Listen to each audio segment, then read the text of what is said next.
Nouvelle alerte terroriste à Londres. Selon des sources officielles, des terroristes islamistes, parmi lesquels des activistes d'Al-Qaïda, tenteraient de se procurer des armes chimiques pour viser les intérêts britanniques et occidentaux. Une annonce qui intervient une semaine après que le chef des renseignements britanniques a déclaré que plus d'une trentaine de cellules avaient été placées sous surveillance et quelques heures après le discours annuel du Premier ministre britannique sur la politique internationale.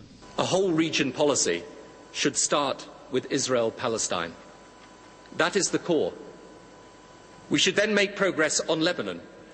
We should unite all moderate Arab and Muslim voices behind a push for peace in those countries, but also in Iraq.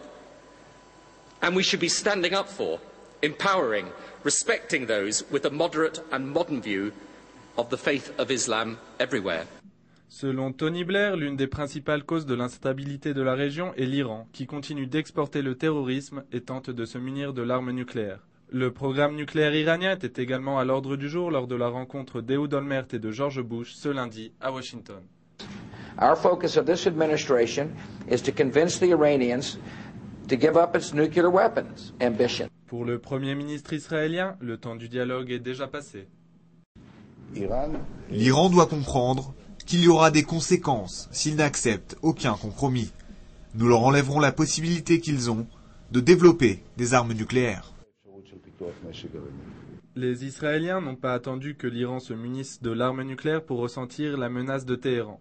Aujourd'hui mardi, une nouvelle roquette lancée depuis Gaza est tombée sur la ville israélienne de Sderot. L'Iran soutient les terroristes palestiniens qui ont lancé plus de 1000 roquettes sur le territoire israélien en moins d'un an. À Gaza même, Téhéran soutient le gouvernement Hamas alors que le territoire palestinien s'enfonce dans la crise économique et politique.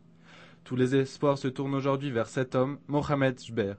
Ce professeur de microbiologie devrait être appelé prochainement à prendre la tête du gouvernement palestinien. Nous voulons former un gouvernement qui sera capable de s'adresser au monde et qui parviendra à briser l'embargo. Il nous permettra d'ouvrir une nouvelle page des relations interpalestiniennes. Proche du Hamas, Jber reçoit également le soutien du Fatah.